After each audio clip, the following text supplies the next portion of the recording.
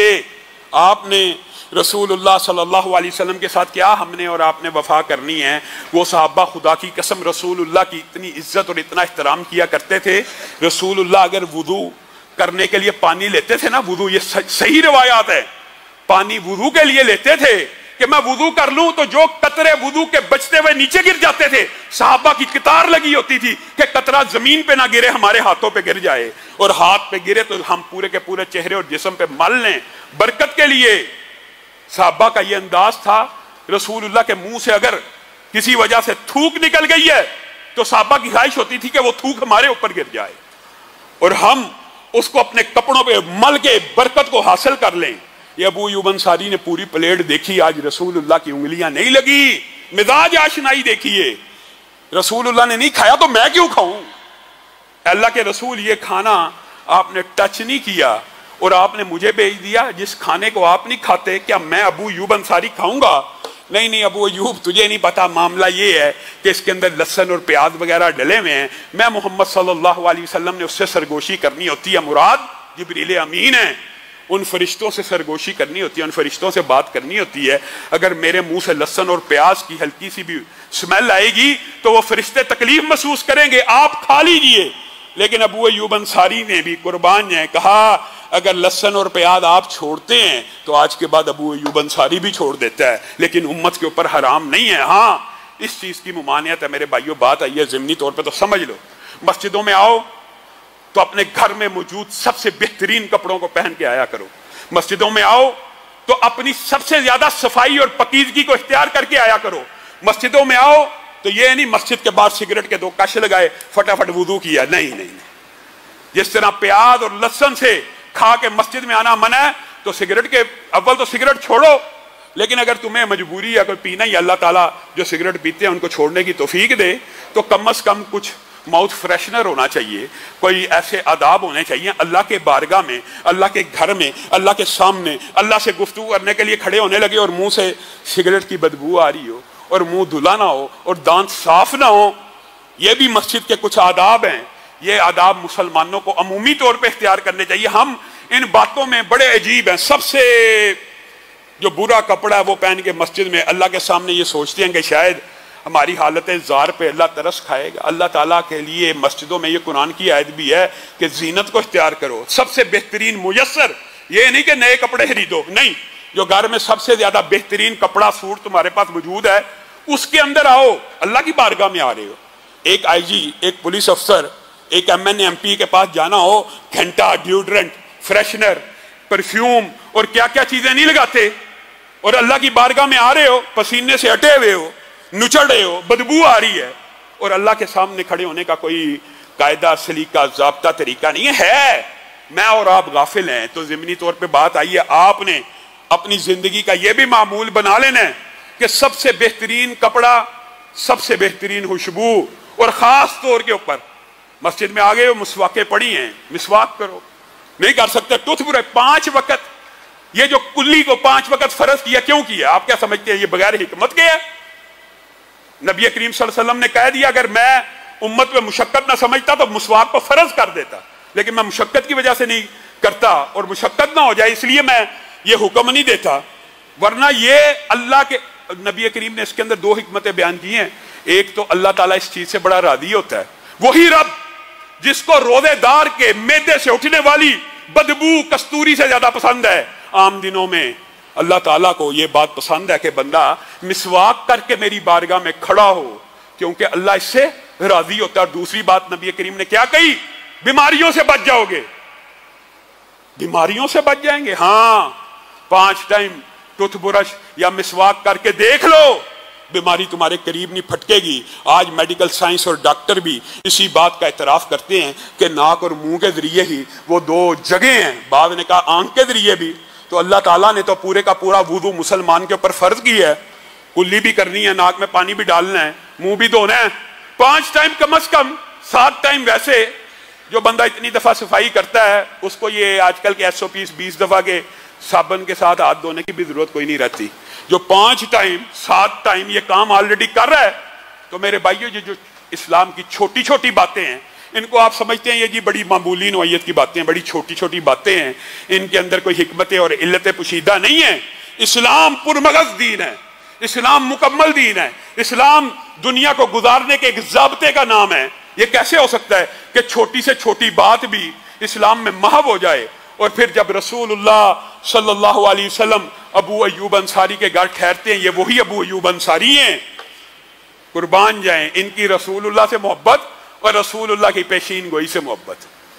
امیر معاویہ رضی اللہ کے دور میں جب انہوں نے اپنے بیٹے کے قیادت میں قسطنطنیہ کو فتح کرنے کے لیے لشکر بھیجا, یہ ابو ایوب انصاری بوڑھے ہو چکے تھے, بوڑھے تیار ہوئے جہاد کے لیے, کمر کسی, تلوار اٹھائی. اے بزرگ ابو ایوب انصاری کہاں جاتے ہو؟ امیر معاویہ کے بیٹے کا لشکر ہے اور میں نے اس پورے لشکر کے بارے میں رسول اللہ سے یہ بات سنی ہے, جو قسطنطنیہ کے اوپر حملہ کرے گا مسلمانوں کا وہ لشکر پورے کا پورا جنت میں داخل ہو جائے گا.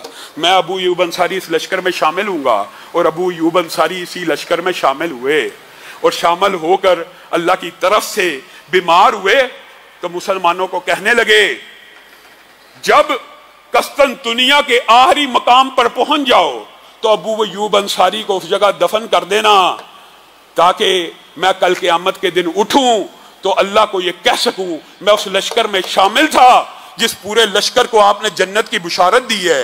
اور صحابہ اور تابعین پہ بھی قربان جائیں, ابو ایوب انصاری آج جو بندہ ترکی جاتا ہے ان کی قبر کی زیارت کر سکتا ہے. اس وقت میں یہ قبر قسطنطنیہ کے قلعے کی دیوار کے نیچے تھی, بالکل جہاں پہ قلعے کی دیوار تھی. آج بھی آپ جائیں وہ آثار آپ کو نظر آ جائیں گے.